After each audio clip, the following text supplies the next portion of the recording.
মৰমৰ ছাত্ৰ ছাত্ৰীসকল, আজি আমি আলোচনা কৰিম অনুশীলনী 1.1 5 নম্বৰ প্ৰশ্ন। ঠিক আছে, 5 নম্বৰ প্ৰশ্নটো আমাৰ আছে, পৰীক্ষা কৰা কোনোবা স্বাভাৱিক সংখ্যা n ৰ ক্ষেত্ৰত 6 to the power n সংখ্যাটো শূন্য অংকৰে শেষ হ'ব পাৰে নে নাই। ঠিক আছে, এনেকুৱা কোনো সংখ্যা আছে নেকি যেটো তোমাৰ কি হয় স্বাভাৱিক সংখ্যা n ৰ ক্ষেত্ৰত 6 to the power n হয় নাই, এই সংখ্যাটো তোমাৰ কি শূন্য অংকৰে শেষ হ'ব পাৰে নে নাই। n ৰ মান তোমাৰ কি কৈছে, এটা স্বাভাৱিক সংখ্যা, 1 ৰ পৰা আৰম্ভ কৰি n ৰ মান যিকোনো হ'ব পাৰে। ঠিক আছে, তোমালোকে এটা কথা মনত ৰাখিবা, যিকোনো এটা সংখ্যা, ঠিক আছে, যিকোনো এটা সংখ্যা শূন্য অংকৰে শেষ হ'বলৈ এই সংখ্যাটো সদায় তোমাৰ কি হ'ব লাগিব, 5 ৰে হৰণ যাব লাগিব। ঠিক আছে, আৰু লগতে তাৰ মৌলিক উৎপাদকীকৰণত 5 সংখ্যাটো থাকিব লাগিব। ঠিক আছে, সেইখিনি কথা এতিয়া আমি লিখিম। ঠিক আছে, আমি লিখিম n ৰ কোনো মানৰ ক্ষেত্ৰত, n ৰ কোনো মানৰ ক্ষেত্ৰত চোৱা 6 to the power n, ঠিক আছে, 6 to the power n, n ৰ কোনো মানৰ ক্ষেত্ৰত 6 to the power n সংখ্যাটো শূন্য অংকৰে শেষ হ'বলৈ, ঠিক আছে, শূন্য অংকৰে শেষ হ'বলৈ শূন্য অংকৰে শেষ হ'বলৈ 5 ৰে বিভাজ্য হ'ব লাগিব, হয় না নাই। 5 ৰে কি হ'ব লাগিব, বিভাজ্য হ'ব লাগিব। ঠিক আছে, 5 ৰে বিভাজ্য হ'ব লাগিব। চোৱা, অৰ্থাৎ 6 to the power n ৰ মৌলিক উৎপাদকীকৰণত মৌলিক উৎপাদকীকৰণত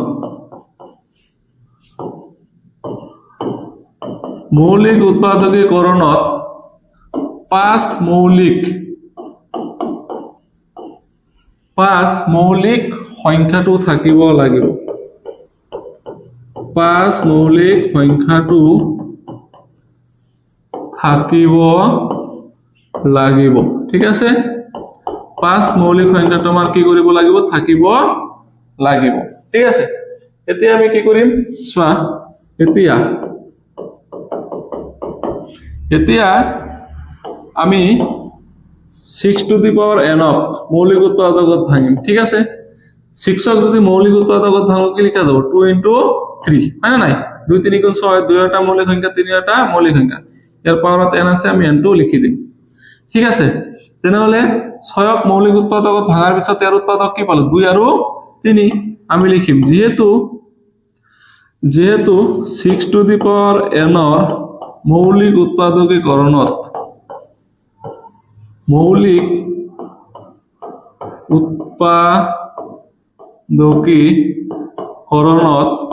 ঠিক আছে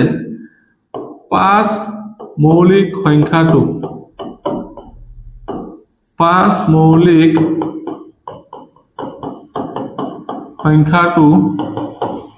পোৱা নাযায়। 5 মৌলিক সংখ্যা আমি পাইছো নেকি,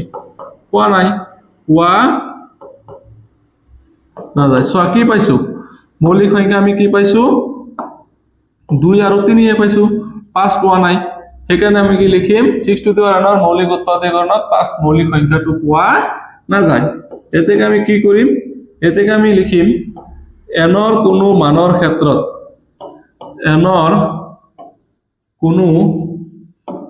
ক্ষেত্ৰত, ঠিক আছে, মানৰ ক্ষেত্ৰত 6 to the power n সংখ্যাটো শূন্য অংকৰে শেষ হ'ব নোৱাৰে, শূন্য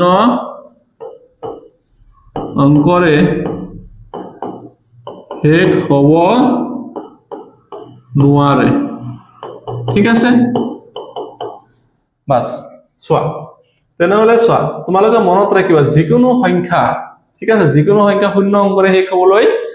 সেইটো সদায় 5 ৰে হৰণ যাব লাগিব। অৰ্থাৎ কি হ'ব লাগিব, তাৰ এটা মৌলিক উৎপাদক যদি আমি ভাগো, তাৰ এটা উৎপাদক আমি কি পাব লাগিব, 5 পাব লাগিব। সেই সংখ্যাটো কি হ'ব, তোমাৰ শূন্য অংকৰে শেষ হ'ব। ঠিক আছে, তোমালোকে এইখিনি কথা মনত ৰাখিবা এনৰ কোনো মানৰ ক্ষেত্ৰত 6 টু দি পাৱাৰ n সংখ্যাটো 6 টু দি পাৱাৰ n সংখ্যাটো শূন্য অংকৰে শেষ হ'বলৈ ই 5 ৰে কি হ'ব লাগিব বিভাজ্য হ'ব লাগিব অৰ্থাৎ 6 টু দি পাৱাৰ n ৰ মৌলিক উৎপাদকীকৰণত 5 মৌলিক সংখ্যাটো থাকিব লাগিব ঠিক আছে এতিয়া চোৱা 6 টু দি পাৱাৰ n ক আমি উৎপাদকত ভাঙিলে কি ওলায় 2 আৰু 3 হে ওলায় বা 2 আৰু 3 হে পাও আমি 5 পাইছো নেকি উৎপাদক 5 সংখ্যাটো পাইছো নেকি পোৱা নাই আমি লিখিম যেহেতু 6 টু দি পাৱাৰ n ৰ 6 টু দি পাৱাৰ n ৰ মৌলিক উৎপাদকীকৰণত 5 মৌলিক সংখ্যাটো পোৱা নাযায় এতেকে n ৰ কোনো মানৰ ক্ষেত্ৰত n ৰ এনেকুৱা কোনো মানেই নাই যাৰ ক্ষেত্ৰত 6 টু দি পাৱাৰ n সংখ্যাটো তোমাৰ কি হ'ব পাৰে শূন্য অংকৰে শেষ হ'ব পাৰে এতিয়া 6 নম্বৰটো চোৱা 6 নম্বৰ প্ৰশ্নটো আছে 7 পূৰণ 11 পূৰণ 13 পূৰণ 13 যোগ 13 আৰু 7 পূৰণ 6 পূৰণ 5 পূৰণ 4 পূৰণ 3 পূৰণ 2 পূৰণ 1 যোগ 7 যোগ 5 সংখ্যা দুটা কিয় যৌগিক সংখ্যা ব্যাখ্যা কৰা এই সংখ্যা দুটা ইয়াৰ পৰা এইখিনি আৰু ইয়াৰ পৰা এইখিনি এই সংখ্যা দুটা আমাৰ কিয় যৌগিক সংখ্যা আমি কি কৰিব লাগে ব্যাখ্যা কৰিব লাগে ঠিক আছে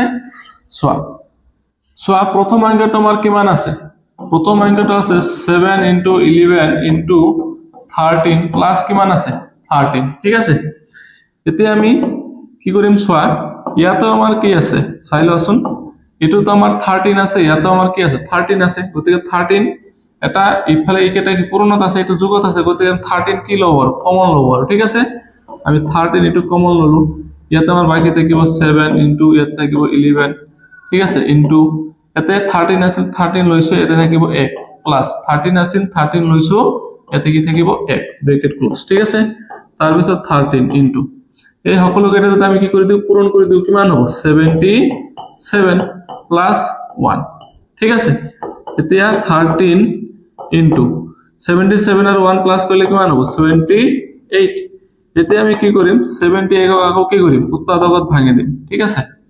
78 যদি আমি উৎপাদকত ভাঙো তাহলে কি হ'ব 2 এর কেইবার যাব 2 এর যাব 3 বার 2 এর যাব কেইবার 9 বার ঠিক আছে আকৌ 3 রে একবার 3 রে 3 বার তাহলে আমি 13 into 78 অর্থাৎ কি লিখিব পারো 2 into 3 into 13 লিখিব পারো ঠিক আছে বা আমি লিখিব পারো 2 into 3 into সো 13 এটো তো আছে দুবার আছে না নাই গতিকে আমি কি লিখিব পারো 13 স্কয়ার ঠিক আছে যত সো ইয়াত আমার কি 2 3 আর 13 হয় না এই তিনটাই আমার কি হবে যে মৌলিক সংখ্যা তিনটাই আমার কি হবে মৌলিক সংখ্যা ঠিক আছে আচ্ছা আৰু আমাৰ আৰু এটা সংখ্যা আছে হয় না চোৱা আৰু কি দিয়া আছে চোৱা আৰু আমাৰ সংখ্যা দুটা আৰু এটা সংখ্যা আমাৰ কিমান আছে এইটো 7 into 6 into 7 into 6 into 5 into 4 into ঠিক আছে 3 into 2 into 1 প্লাস কিমান দিয়া আছে 5 ঠিক আছে এতিয়া চোৱা আমি সমান সমান দিয়ে কি কৰিব পাৰো ইয়াতেও চোৱা 5 আছে চাই লোৱা ইয়াতেও 5 আছে গতিকে 5 আমি কি লব পাৰো কমন ঠিক আছে 5 কমন লোৱাৰ লগে লগে ইয়াতে কি থাকিব 7 into 6 আছে 6 থাকিব into 5 আছিল 5 লৈছো ইকো নাই মানে কি থাকিব 1 into 4 into 3 into 2 into 1 ঠিক আছে প্লাস ইয়াতে 5 আছিল 5 লৈছো কি হ'ব 1 ঠিক আছে বাস তেনেহলে চোৱা 5 into এই সকলো কেইটা যদি আমি পূৰণ কৰি দিও একেটা চোৱা সকলো কেইটা কি আছে পূৰণ আছে না নাই সকলো কেইটা আমাৰ পূৰণ কৰি দিলে কি হ'ব 1008 হৈ যাব প্লাস 1 ঠিক আছে তাৰ পিছত চোৱা তেনেহলে 5 into এইকেইটা ব্ৰ্যাকেটে উঠাই দিলে কি পূৰণ আহি যাব তেনেহলে 1008 ৰ লগত এক যোগ কৰি কি হ'ব 1000 কি হ'ব 9 হ'ব ঠিক আছে তে চাই লোৱা ইয়াতে আমাৰ কি হ'ব যত এতে আমাৰ কি 5 আৰু 1008 সরি 1009 এই দুটো আমার কি হয় মৌলিক সংখ্যা ঠিক আছে মৌলিক সংখ্যা ঠিক আছে গতিকে আমি প্ৰথমত এইখিনি সমান সমান কি দেখালো এইখিনি এই গোটেই কেইটা আহি 78 এর উৎপাদকত ভাঙি 2 3 আৰু 13 মৌলিক সংখ্যা আৰু ইফালে আহি এইকেইটা আমি যোগ কৰি 5 আৰু কিমান 1009 কি দেখালো মৌলিক সংখ্যা ঠিক আছে আমি লিখিম যেহেতু প্রত্যেক যৌগিক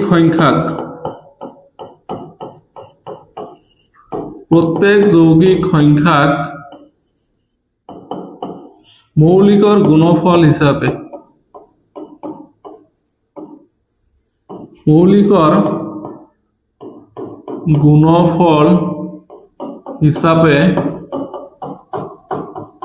প্ৰকাশ কৰিব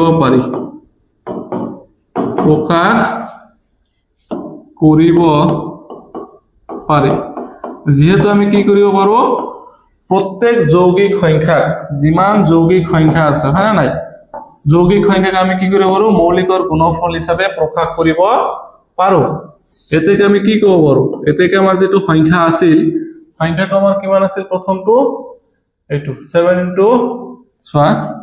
7 into 11 into 13 plus 13 আৰু আমাৰ কি আছিল 7 into 6 into 5 into 4 into 3 into 2 into 1 plus 5 হয় না নাই গতিকে আমাৰ কি হ'ব এই সংখ্যা দুটা আমাৰ কি হ'ব সংখ্যা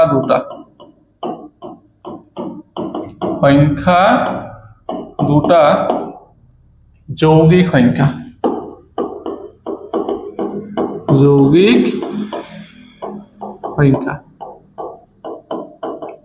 ঠিক আছে তোমালোকে সুন্দৰকৈ লিখি লবা আৰু ভিডিওটো বন্ধু বান্ধৱীৰ লগত কি কৰি দিবা শেয়াৰ কৰি দিবা এতিয়া আমি 7 নম্বৰ প্ৰশ্নটো কৰিম চোৱা 7 নম্বৰ প্ৰশ্নটো কি আছে এখন খেল পথাৰৰ চাৰিওপিনে এটা বৃত্তাকাৰ পথ খেল পথাৰখন গাড়ীৰে এবাৰ ঘূৰিবলৈ সোনিয়াৰ 18 মিনিট লাগে য'ত একেটা ঘূৰণতে ৰবিৰ লাগে 12 মিনিট ধৰা তেওঁলোকে একেটা বিন্দুতে একে সময়তে আৰু একেটা দিশত যাত্ৰা আৰম্ভ কৰে কিমান মিনিট পিছত তেওঁলোক আকৌ আৰম্ভণিৰ বিন্দুটোত লগ লাগিব ঠিক আছে কি আছে এখন খেলপথাৰ আছে তোমাৰ কেনেকুৱা বৃত্তাকাৰ ঠিক আছে ধৰি লোৱা এনেকুৱা কি আছে এটা বৃত্তাকাৰ ঠিক আছে এই বৃত্তাকাৰ ধৰণৰ তোমাৰ কি আছে এটা খেলপথাৰ আছে ঠিক আছে এনেকুৱা বৃত্তাকাৰ এটা কি আছে খেলপথাৰ আছে এই খেলপথাৰখন এপাক ঘূৰিবলৈ ঠিক আছে খেলপথাৰখন গাড়ীৰে এপাক ঘূৰিবলৈ সোনিয়াৰ কিমান সময় লাগে এই সোনিয়াৰ সময় লাগে কিমান 18 মিনিট লাগে ঠিক আছে এপাক ঘূৰিবলৈ সোনিয়াৰ লাগে 18 মিনিট ঠিক আছে আৰু ৰবিৰ লাগে কিমান 12 মিনিট ঠিক আছে আৰু ৰবিৰ কিমান লাগে 12 মিনিট লাগে এই খেলপথাৰখন এবাৰ ঘূৰিবলৈ এপাক মাৰিবলৈ ঠিক আছে গাড়ীৰে যদি তেওঁলোকে কি কৰে একেটা সময়তে ঠিক আছে একেটা সময়তে আৰু একেটা বিন্দুৰ পৰা এনেকৈ কি কৰে যাত্ৰা আৰম্ভ কৰে ঠিক আছে যেনেকৈ আমাৰ স্কুলৰ কি হয় দৌৰ প্ৰতিযোগিতা হয় ঠিক আছে একেফালে একেটা লাইনৰ পৰা কি কৰিবলৈ দিয়া হয় যাত্ৰা আৰম্ভ কৰিবলৈ দিয়া হয় ঠিক আছে ঠিক তেনেকুৱা চোৱা যদি কি হয় একেটা বিন্দুৰ পৰাই আৰু একেটা দিশত আৰু একেটা সময়ত এনেকৈ কি কৰে যাত্ৰা আৰম্ভ কৰে ঠিক আছে কিমান মিনিট পিছত তেওঁলোকে আহি আকৌ কি কৰিব এই আৰম্ভণি বিন্দুত য'ত তেওঁলোকে আৰম্ভ কৰিছিল যাত্ৰা হয় নাই দুজনে য'ত একেলগে যাত্ৰা আৰম্ভ তাত আহি আকৌ কি হ'ব লগ হ'ব হয় নাই প্ৰথম যদি এপাকৰ কথা আমি ভাবো চাই লোৱা প্ৰথম এপাকৰ কথা যদি আমি ভাবো হয় নাই চোৱা প্ৰথম এপাক যেতিয়া মাৰিব এনেকুৱা প্ৰথম এপাক মাৰাৰ লগে লগে চোৱা সাপোজ ৰবি তোমাৰ আহি কি হল ৰবি যেতিয়া তোমাৰ কি হ'ব ইয়াতে আহি পাব 12 মিনিটত তেতিয়া সোনিয়া কি জানি কি থাকিব ইয়াতে থাকিব কাৰণ সোনিয়া কি এপাক মাৰিবলৈ তাৰ কি লাগে সময় বেছি লাগে ঠিক আছে যে নহক এনেকে ঘূৰাতে এটা তেওঁলোকে আকৌ কি হ'ব আৰম্ভণি বিন্দুত আহি লগ পাব কিমান মিনিট পিছত লগ পাব সেইটো আমি বাহিৰ কৰিব লাগে চোৱা এই প্ৰশ্নটো দেখাত যদিও তোমাৰ কি হয় ডাঙৰ হয় এনসাৰটো তোমাৰ কি হবে একেবাৰে সৰু ঠিক আছে চাই লোৱা সলিউশন তেনেহলে আমি কি কৰিম এই 18 আৰু 12 ৰ কি বাহিৰ কৰিম লসাগু ঠিক আছে তেনেহলে 18 যদি আমি উৎপাদকত ভাঙো তেনেহলে কি লিখা যায় 2 এৰে যাব কেইবাৰ 9 বাৰ আকৌ 2 এৰ 3 এৰে 3 বাৰ ঠিক তেনেকৈ 12 উৎপাদকত ভাঙিলে কি হ'ব 2 এৰে 6 বাৰ আকৌ 2 এৰে 3 বাৰ এতেকে আমি কি লিখিব পাৰো 18 সমান সমান কি লিখিব পাৰো 2 এবাৰ আৰু 3 কেইটা ওলাইছে দুটা গতিকে 3 স্কয়াৰ হ্যাঁ নাই আকৌ 12 সমান সমান আমি কি লিখিব পাৰো 2 কেইটা আছে দুটা আৰু 3 কেইটা আছে এটা হয় নাই এতেকে লসাগু কাৰ 18 আৰু 12 18 আৰু 12 তেনহলে লসাগু কিমান হ'ব চোৱাচোন 18 আৰু 12 লসাগু কিমান হয় তেনহলে ইয়াতে 2 2 আছে ইয়াতো 2 আছে ইয়াতো 2 আছে বেছিবাৰ কত আছে ইটোত আছে আমি 2 স্কয়াৰ টু লম ইয়াতো 3 আছে ইয়াতো 3 আছে বেছিবাৰ 3 স্কয়ার আছে ইটোহে আমি লম ঠিক আছে তেনহলে 2 স্কয়ার মানে কিমান 4 হয় না 3 স্কয়ার মানে কিমান 9 তেনহলে 4 9 গুণ কিমান হয় 36 তেনহলে আমাৰ লসাগু কিমান হল 36 চোৱা প্ৰশ্নত আমাক কি দিছে কিমান মিনিট পিছত তেওঁলোক আকৌ আৰম্ভণিৰ বিন্দুটোত লগ লাগিব তেনহলে লসাগু আমি কিমান পালো 36 গতিকে আমি লিখিম এতেকে 36 মিনিট ঠিক আছে এতেকে 36 মিনিট পিছত তেওঁলোক 36 মিনিট পিছত তেওঁলোক আকৌ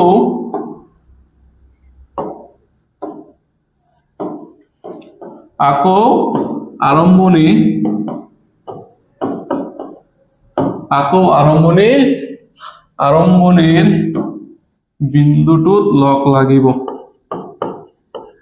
বিন্দুটোত লগ লাগিব ঠিক আছে